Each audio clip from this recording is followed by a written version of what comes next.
আমাদের প্রিয় নবী তখনও পৃথিবীতে ভূমিষ্ঠ হয়নি। সময়টা ছিল তখনকার আরব সমাজ যখন অন্ধকারে ডুবেছিল। সেই সময়টাকে বলা হতো আইয়ামে জাহিলিয়াত যুগ, অর্থাৎ অন্ধকার যুগ। আরব সমাজে তখন আইন কানুন নীতি নৈতিকতার কোনো বালাই ছিল না।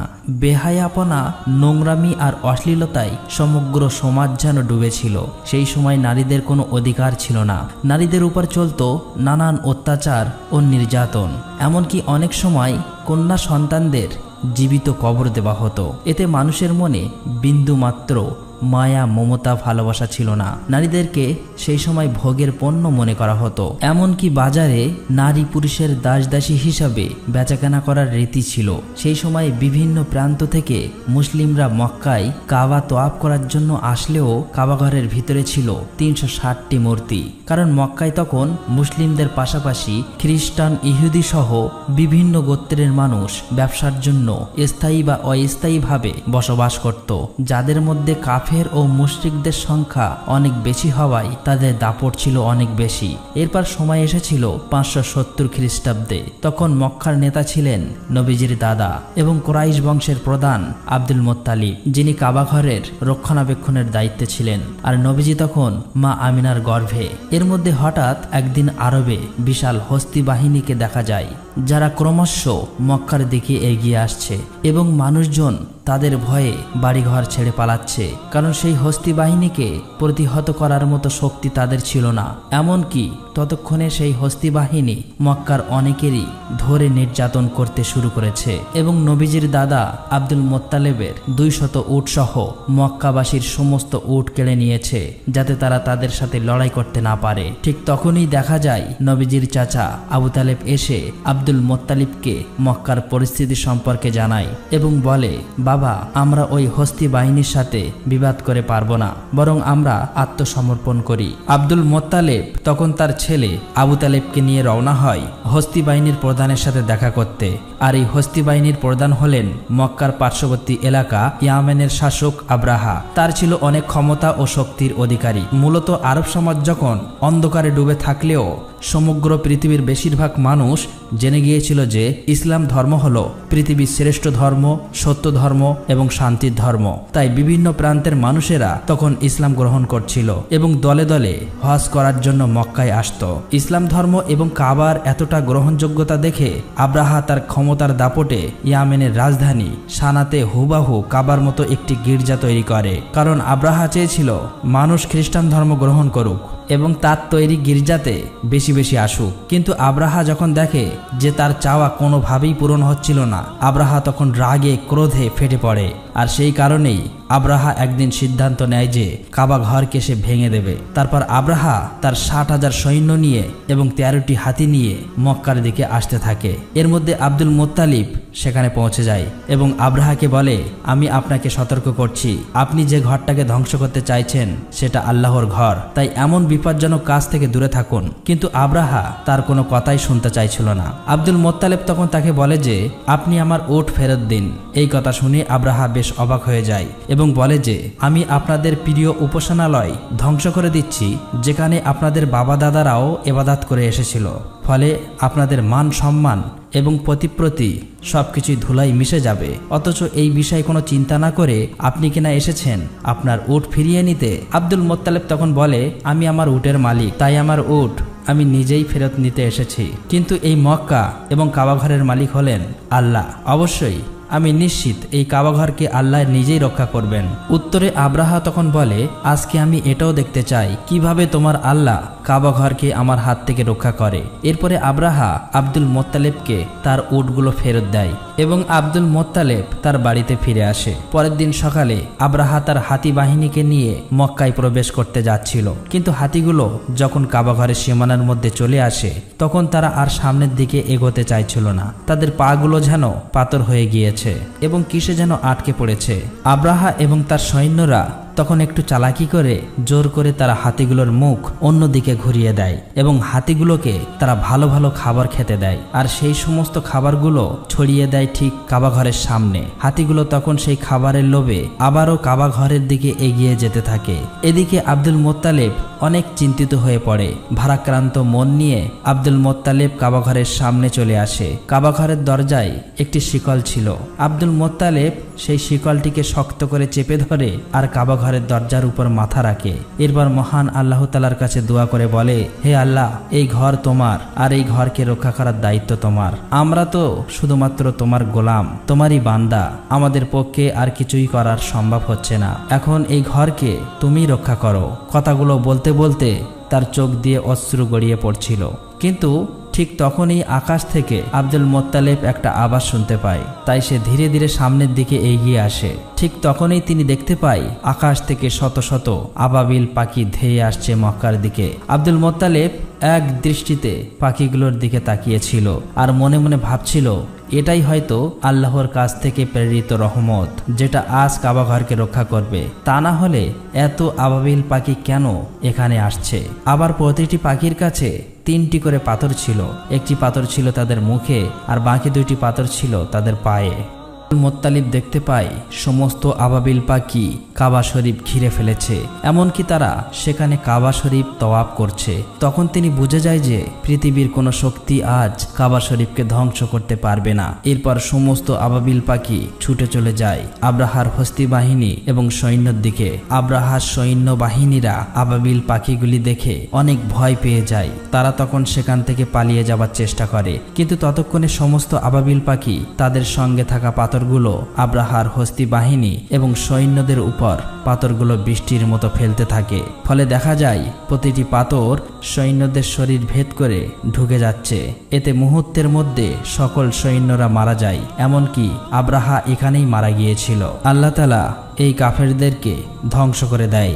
মহান আল্লাহ রাব্বুল আলামিনের কুদরতের মাধ্যমে এই ছোট ছোট পাথর দিয়ে ধ্বংস হয়েছিল 60,000 সৈন্য এবং 13টি হাতি। এমনকি এই ঘটনার বর্ণনা দেওয়া হয়েছে পবিত্র কোরআনে সূরা আল ফিলে, যেখানে বলা হয়েছে, তুমি কি দেখোনি তোমার প্রতিপালক কাবা ঘর ধ্বংস করতে আসা হস্তি বাহিনীর সাথে কিরূপ আচরণ করেছিল? তিনি কি তাদের চক্রান্ত নাশাত করে দেননি? তিনি তাদের বিরুদ্ধে পাঠিয়েছিলেন ঝাঁকে ঝাঁকে আবাবিল পাখি। তারা ওই হস্তি বাহিনীর উপর ছোট্ট ছোট্ট পাথর নিক্ষেপ করেছিল।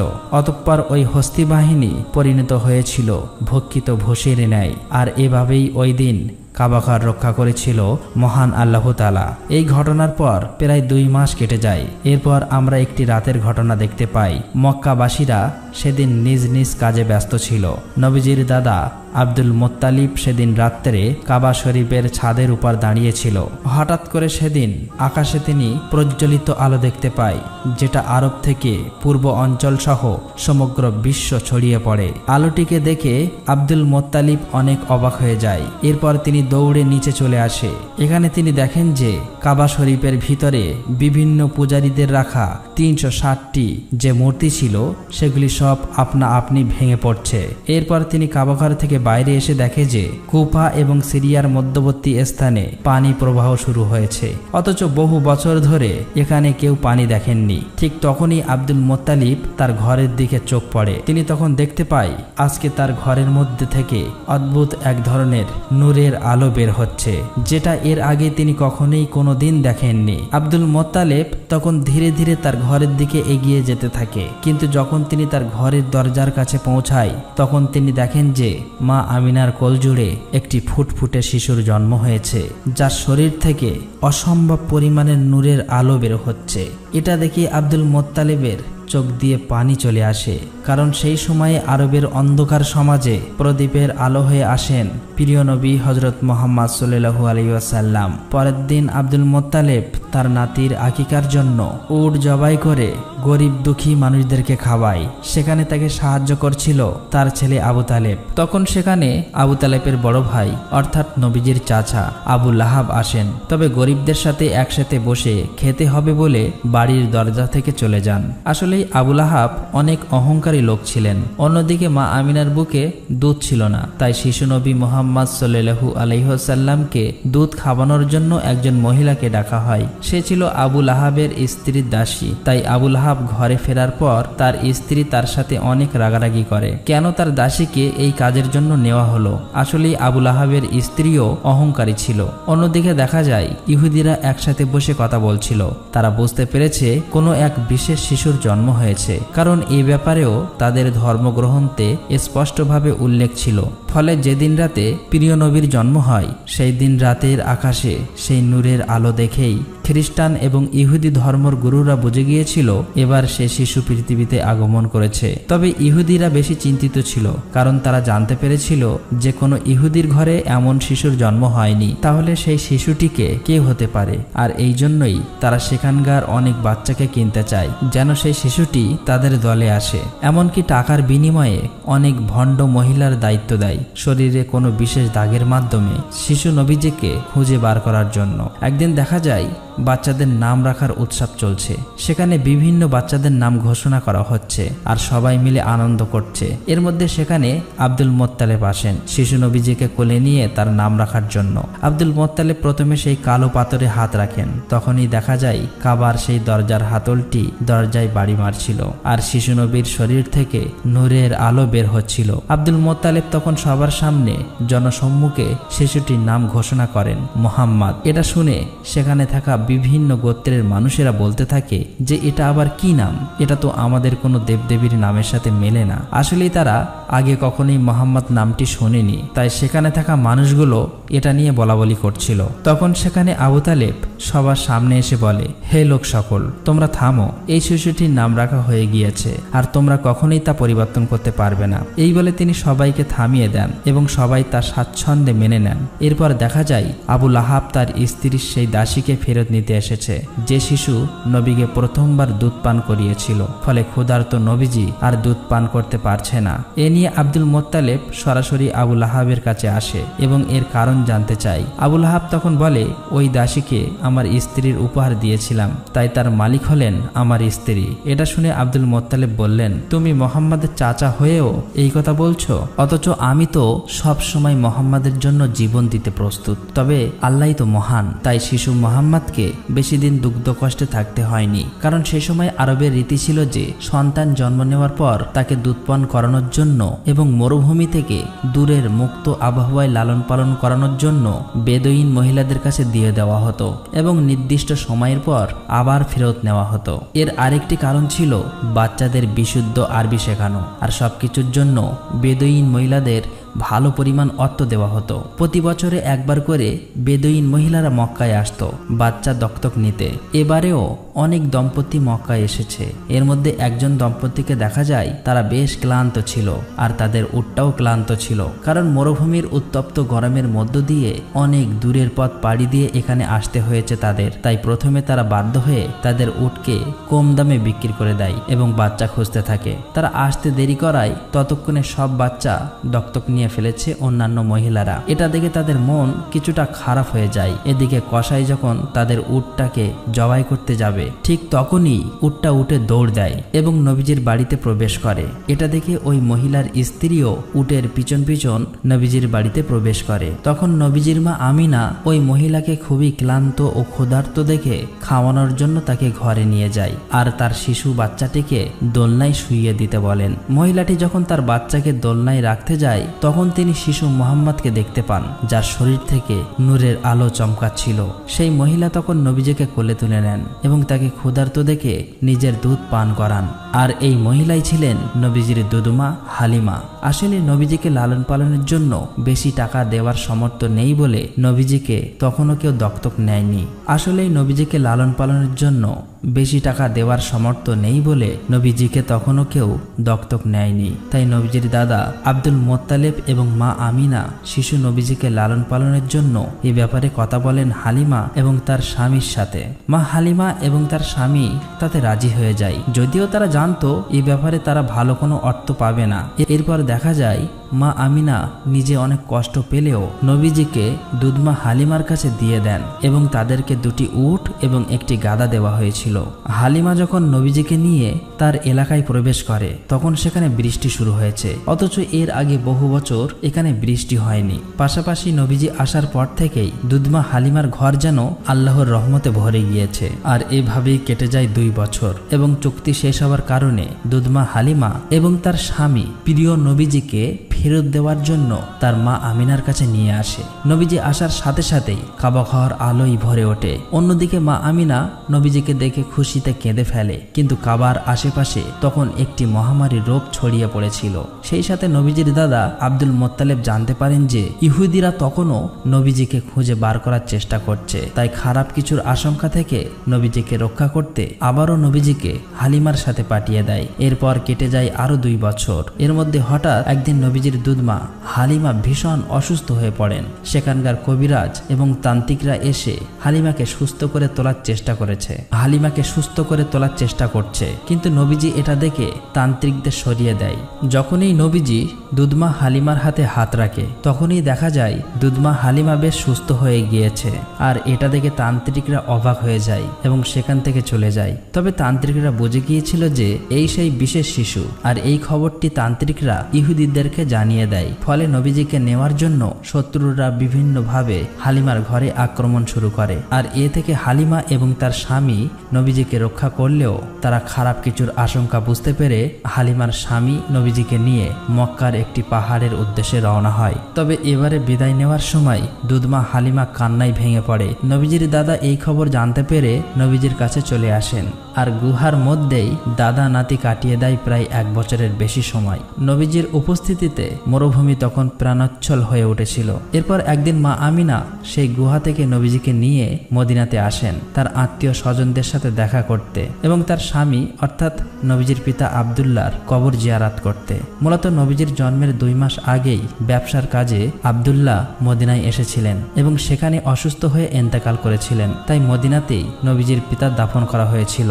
মা আমিনা এখানেই নবীজিকে তার পিতা সম্পর্কে বলতে থাকেন এবং নবীজির সাথে একটা ভালো সময় কাটাতে থাকেন। কিন্তু মাত্র 2 মাসের মধ্যেই মা আমিনা হঠাৎ অসুস্থ হয়ে পড়েন। আর এই অবস্থাতেই নবীজিকে নিয়ে মদিনা থেকে ফেরার পথে মা আমিনাও ইন্তেকাল করেন। ফলে মাত্র 6 বছর বয়সেই নবীজি এতিম হয়ে যান। তবে এই অবস্থাতে ইহুদিরা নবীজির উপর আক্রমণ করলে নবীজির চাচা তাদেরকে প্রতিহত করেন। এরপর আবু তালেব নবীজিকে তার দাদা আব্দুল মোত্তালিবের কাছে মক্কায় নিয়ে আসেন। আব্দুল মোত্তালেব এবং নবীজি সব সময় একসাথেই থাকতেন। এমনকি কাবার রক্ষণাবেক্ষণ এবং মক্কায় হজ করতে আসা মানুষদের দাদার সাথে নবীজিও সহযোগিতা করতেন। তবে সেই সময় একদিন কাবা তওয়াফ করার সময় আব্দুল মোত্তালিব হঠাৎ করে অসুস্থ হয়ে পড়েন। আর এই সুযোগেই নবীজির অহংকারী চাচা আবু লাহাব চাই কুরাইশদের নেতা হতে, কিন্তু কিছুদিনের মধ্যেই আব্দুল মোত্তালেব নবীজিকে তার চাচা আবু তালেবের হাতে তুলে দেয় এবং কিছুদিন পর নবীজির দাদা আব্দুল মোত্তালেব ইন্তেকাল করেন। ফলে মাত্র